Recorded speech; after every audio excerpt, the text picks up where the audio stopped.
History books tell you the Great Fire of Oak Hill was started by a careless blacksmith in the winter of 1342. They lie. I've unearthed the actual parish records. That fire was ignited by an alpha king, driven to absolute feral madness, burning a slaver's empire to ash just because one desperate Omega dared to sever 7 ropes. The year was 1342, and the kingdom of Ethelgard was a brutal, unforgiving place, especially in the muddy, forgotten border town of Oak Hill. In this era, lycanthropy wasn't a myth whispered around hearths. It was a biological reality, a genetic hierarchy that dictated a person's entire existence. At the top sat the alphas, ruthless, fiercely protective, and physically dominant. At the very bottom were the omegas. Alex Hensley was an omega. In the parish census, she was listed merely as a scullery maid at the Boar's Head Inn, a woman of 22 with no dowry, no family, and no voice. Omegas were inherently submissive, biologically wired to avoid conflict, their nervous systems prone to shutting down in the face of an alpha's aggression. They were rare, often hidden away, and highly prized for their calming auras, which made them prime targets for the darkest corners of the medieval underworld. The flesh trade. It was a bitter November evening, the rain coming down in freezing diagonal sheets when Bartholomew Cobb's caravan rolled into the courtyard of the Boar's Head. Cobb was a licensed trader, a massive, foul-smelling beta who exploited a loophole in King's law, dealing in indentured laborers. But everyone in Oak Hill knew exactly what he was: a slaver who trafficked in the vulnerable. His wagon was a terrifying thing. It was built of heavy, rotting oak and reinforced with rusted iron bars, its massive wheels gouging deep, weeping trenches into the cobblestone and mud. But it wasn't the sight of the cart that made Alex drop her wooden bucket of dirty mop water. It was the smell. Beneath the stench of wet wood, horse manure, and cheap ale, Alex's heightened omega senses caught something that made her blood run cold. Damp fur, sickness, terrified juvenile whimpers. Pups. There were children in that cart. 7 of them, stolen from some unprotected pack in the Northern Territories, heavily chained and terrified out of their minds. Due to the extreme trauma, several of the children couldn't maintain their human forms, caught in painful, halfway shifts, a dangerous condition that could kill a werewolf child if left untreated. Alex stood in the freezing rain, her heart hammering against her ribs like a trapped bird. Every instinct in her body screamed at her to run inside, to hide in the warm, greasy kitchens and pretend she had seen nothing. Slavers like Cobb didn't just beat thieves, they flayed them, and an omega caught stealing from a beta slaver would be dragged behind the horses until there was nothing left. But as Cobb swaggered into the tavern, tossing a heavy coin purse onto the bar and demanding hot stew, a low, agonizing whine drifted from the wagon. It was a sound of absolute despair. Alex's maternal instinct, the most powerful, undeniable biological imperative of an omega, overrode her terror. She waited until midnight. The tavern was filled with the deafening snores of drunken men, and the lone guard Cobb had left outside was huddled under a canvas tarp, nursing a skin of cheap wine. The rain was a deafening roar, masking the sound of Alex's bare feet splashing through the freezing mud. She wore only a thin wool tunic, shivering so violently her teeth rattled, but her grip on the rusted skinning knife she had stolen from the kitchen was iron tight. Approaching the rear of the cart, she peered through the thick iron bars. In the pitch black, 7 pairs of glowing, terrified eyes stared back at her. They were huddled together for warmth, a tangled mass of bruised limbs and matted fur.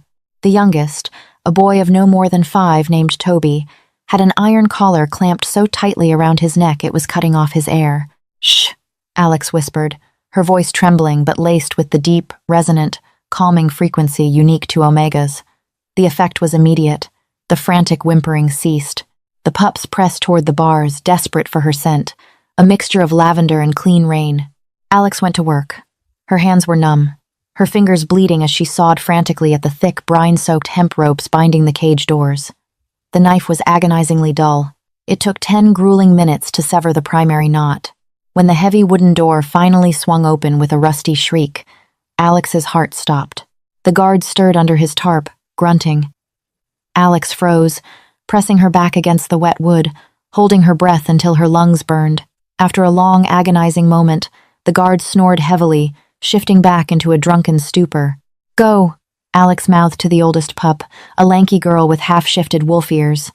Alex pressed a bundle of stolen bread into the girl's hands. Run to the King's Woods. Do not stop. Follow the river north. The Alpha King's patrols do not let slavers cross the river. One by one, the 7 pups slipped out of the cart like shadows. They were starving and injured, but the promise of freedom lent them a desperate speed. Just as the last pup, little Toby, stumbled out, his foot caught the edge of a metal bucket sitting by the wagon wheel. Clang. The sound echoed through the courtyard like a gunshot. The tarp was thrown back. The guard scrambled to his feet, drawing a heavy iron broadsword. "Thief!" he roared, his voice carrying over the heavy rain. "The livestock is loose. Run!" Alex screamed at the pups, shoving Toby hard into the darkness of the alleyway. The children scattered into the night, vanishing into the heavy downpour. Alex turned to flee, but a massive hand seized her by the hair, ripping her backward so violently she felt her scalp tear. She crashed into the mud, the air knocked from her lungs. Standing above her was Bartholomew Cobb, his face purple with rage, having burst through the tavern doors at the guard's shout. He looked at the empty cart, the severed ropes, and then down at the small, shivering Omega clutching a bloody skinning knife. "Do you have any idea?"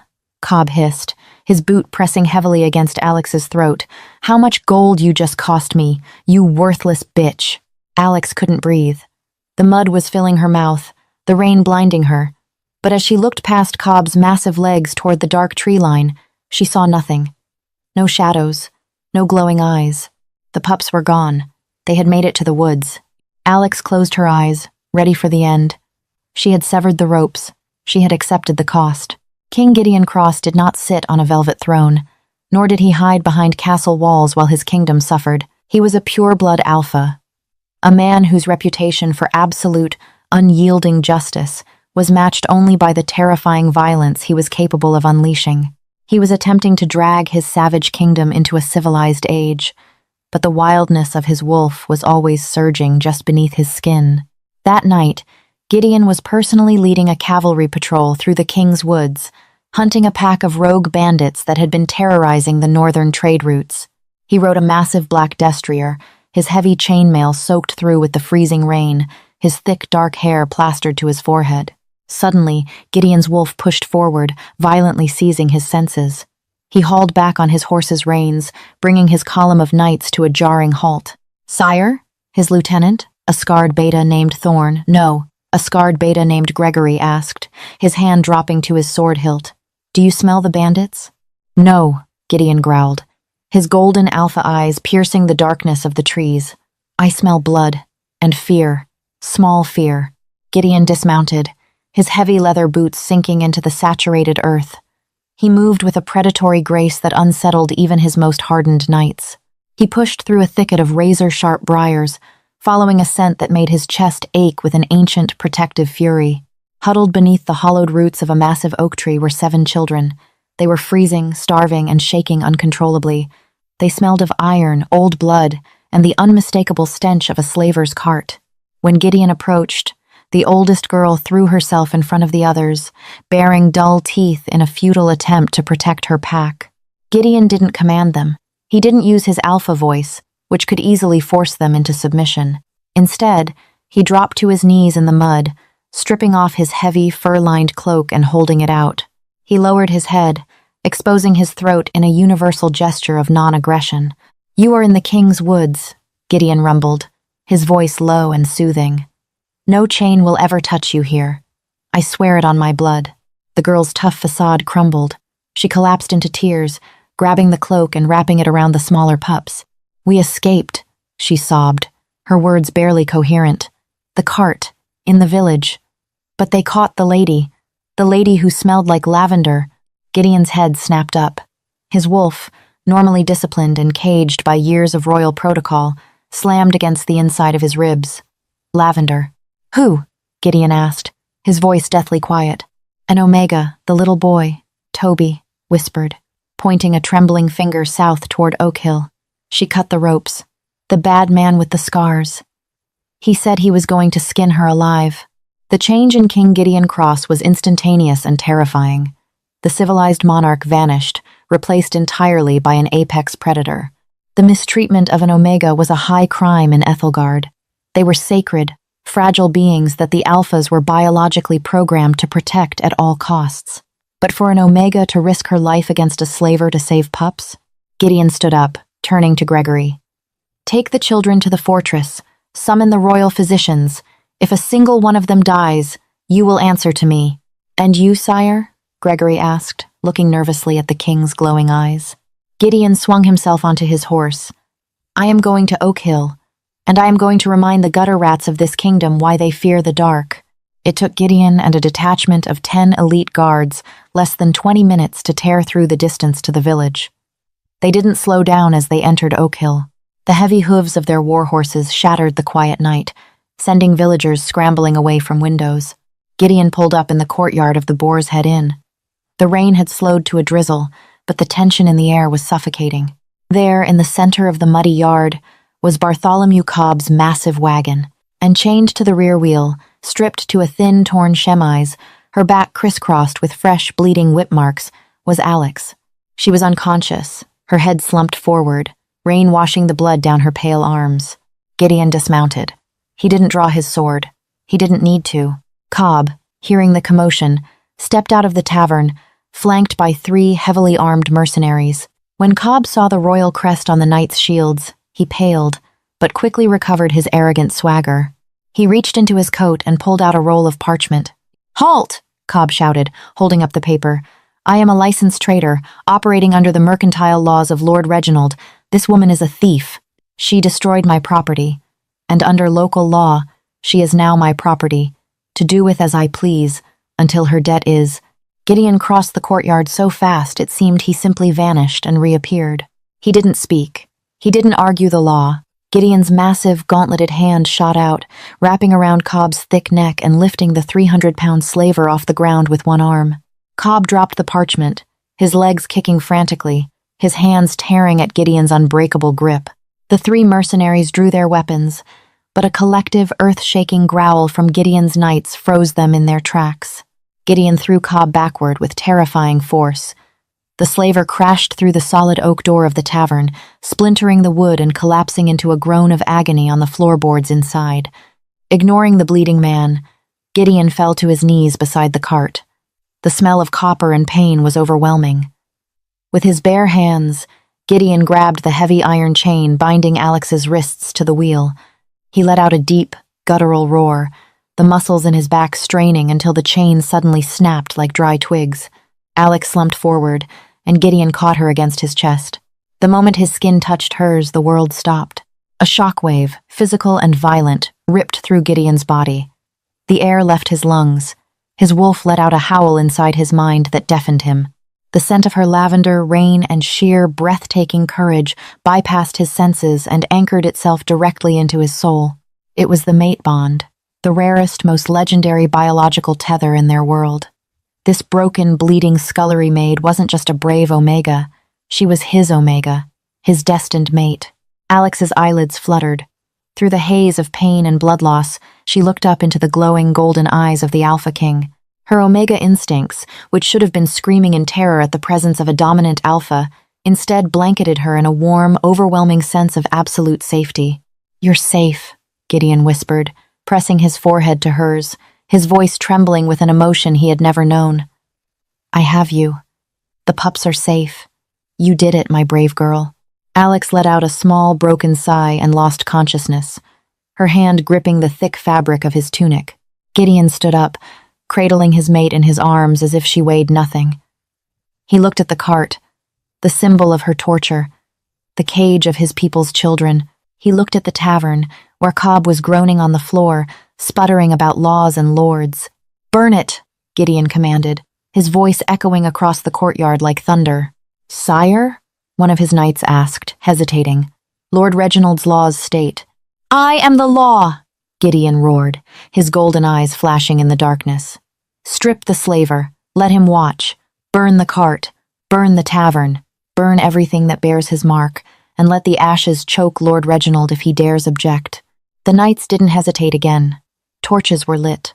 Oil was thrown over the massive wooden wagon and the tavern's thatched roof. As Gideon turned his horse away, cradling Alex tightly to his chest to shield her from the smoke, The night sky over Oak Hill turned a brilliant, violent orange. The flames consumed the iron bars, the rotting wood, and the slaver's empire.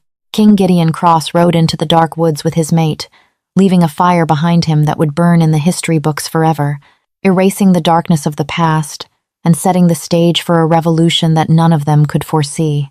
Alex awoke to the scent of crushed roses, burning cedar, and the faint metallic tang of healing salves.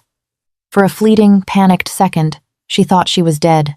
The mattress beneath her was impossibly soft, stuffed with down feathers rather than the prickly straw she had slept on for 22 years.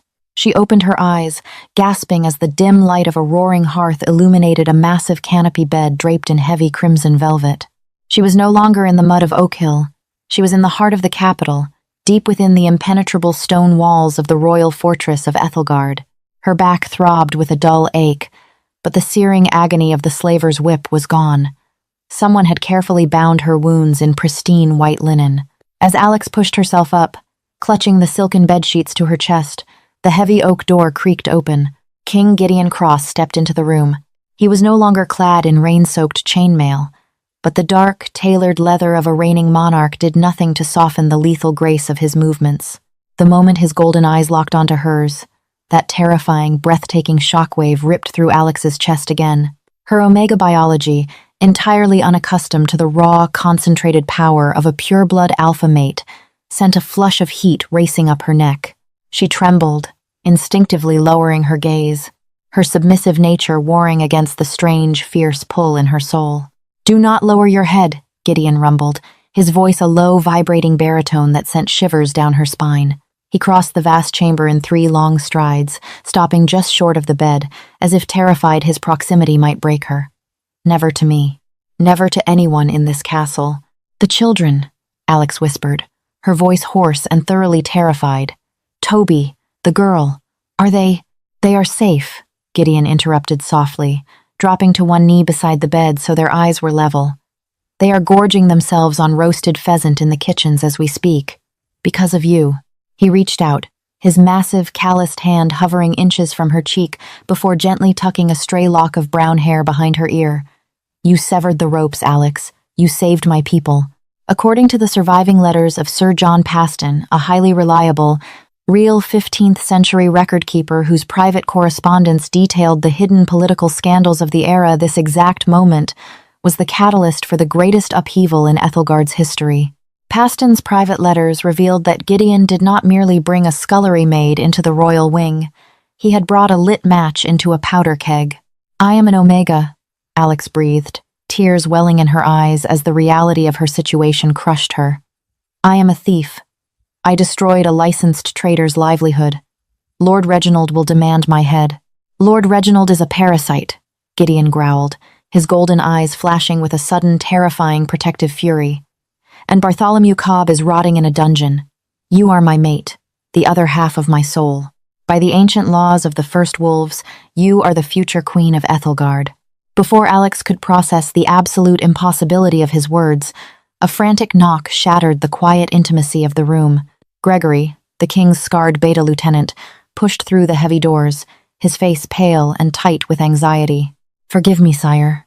Gregory bowed deeply, his eyes carefully avoiding Alex to show respect to the Alpha's mate. "But we have a crisis at the outer gates. Lord Reginald has arrived from the northern territories. He did not come alone." Gideon stood slowly, the gentle lover instantly vanishing, replaced by the apex predator. "How many men?" 500 heavy cavalry, sire." Gregory swallowed hard. "He is invoking the Magna Lupus, the old law. He claims you unlawfully destroyed his property, burned his licensed establishment, and stole a highly dangerous criminal. He is demanding the Omega be handed over for immediate execution, or he will declare your actions an act of tyranny and plunge the northern territories into civil war." Alex felt the blood drain from her face. 500 men, a civil war, because of her. Her Omega instincts screamed at her to surrender, to offer herself up to keep the peace and prevent the shedding of blood. She threw the silken blankets off her legs, ignoring the agonizing pull of her healing back. "I will go," Alex said, her voice shaking so violently she could barely form the words. "Give me to him. You cannot risk your crown for a maid." Gideon spun around. He did not look angry. He looked absolutely heartbroken. He closed the distance between them, framing her face with both of his massive hands. "Listen to me," Gideon whispered fiercely, his thumbs brushing the tears from her pale cheeks.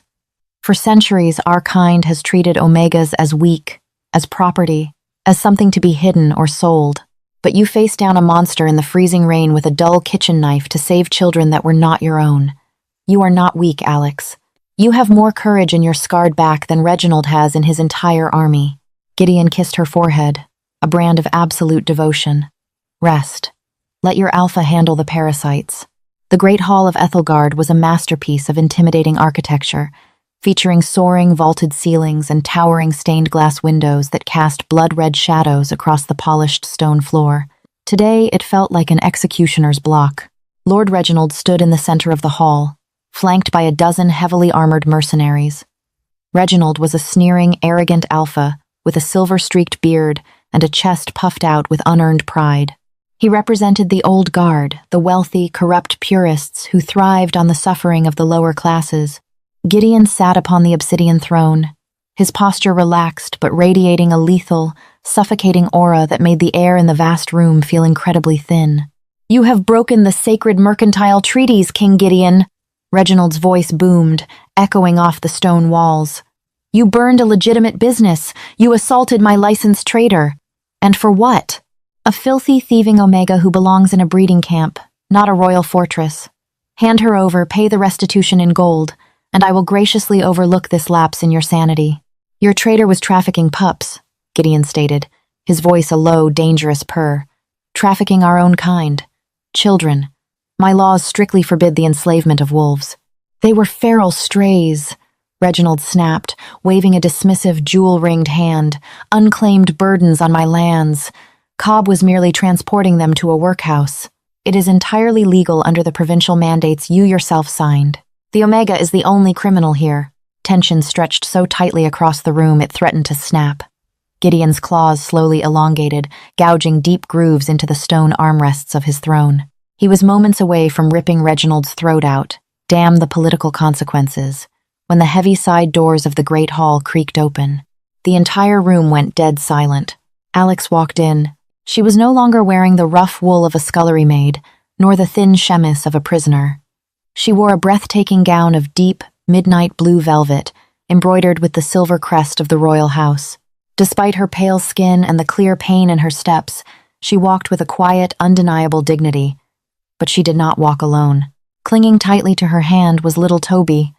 The 5-year-old boy looked terrified, but he refused to leave Alex's side. "What is the meaning of this?" Reginald roared, his face flushing purple with outrage. "How dare this creature interrupt a royal tribunal?" Alex did not flinch.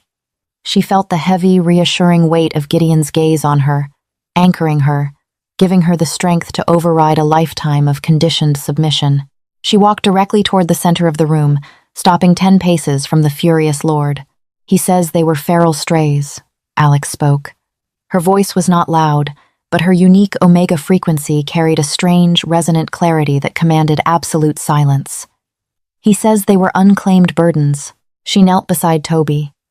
Gently, she reached into the pocket of her gown and pulled out the heavy, rusted iron collar she had removed from the boy's neck in the mud of the Boar's Head Inn. "When I cut this collar off the boy," Alex continued, her voice gaining strength, "I spent hours scrubbing the rust and blood from the interior mechanism. Slavers buy cheap iron, but this collar was bespoke. It had a maker's mark." Reginald's arrogant sneer faltered. A drop of sweat traced down his temple. Alex held the collar up to the light.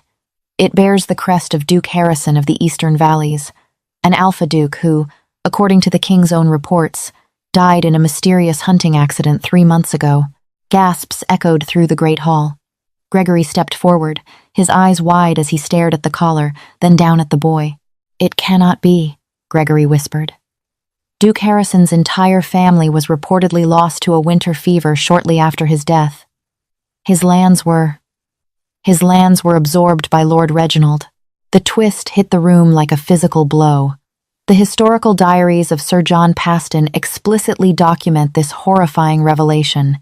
Reginald had not merely engaged in slavery, he had orchestrated the assassination of a rival duke. systematically murdered the man's family, and sold the illegitimate youngest son, Toby, to a flesh peddler to erase the final claimant to the Eastern Valleys. "You liar!" Reginald shrieked, his composure completely shattering. He drew his broadsword, lunging forward with terrifying alpha speed to strike Alex down before the truth could cement itself in the minds of the court. He never made it past the second step. Gideon moved faster than the human eye could track. There was a deafening crack, a spray of crimson, and Reginald's broadsword clattered uselessly against the stone floor. Gideon stood between Alex and Reginald, his hand firmly wrapped around the older alpha's throat, much like he had done to the slaver Cobb. But this time, Gideon's eyes were entirely wolf. "Treason," Gideon whispered, the sound promising absolute death. "Murder of a nobleman. Enslavement of a royal heir. My army." Reginald choked out, blood spilling over his lips, his feet dangling off the floor. "My men will burn this city." "Your men," Gideon replied softly, "are currently surrounded by 3,000 royal archers, and they are about to watch their master die." With a brutal, effortless twist of his wrist, Gideon ended Lord Reginald's reign of terror. The Alpha Lord's lifeless body crumpled to the polished stone floor. The 12 mercenaries, realizing they were completely outmatched and their employer was dead, immediately dropped their weapons and fell to their knees in absolute submission. The great hall descended into a heavy, awestruck silence. The old guard was broken. The corrupt laws of the past were dead on the floor. Gideon turned his back on the carnage. He knelt before Alex, ignoring the blood on his hands, and gently took hers. He looked up at her, his golden eyes shining with a mixture of reverence and overwhelming love. "You have saved the heir of the East," Gideon proclaimed, his voice echoing for every lord, knight, and servant to hear. "You have exposed the rot in my kingdom. You are no maid, Alex. You are the fire that purifies Ethelgard." He pressed his lips to her knuckles, sealing the mate bond for all of history to witness. Long live the Queen. If you felt the heat of the Alpha King's fire and the courage of Alex's heart, do not let this story fade into history. Hit that like button, share this video with your fellow pack members, and subscribe to our channel for more unbelievable, hidden lore. Drop a comment below telling us what you would have done in Alex's shoes. Your support keeps these legendary lost tales alive. Until next time, keep your sense exposed sharp and always protect your pack.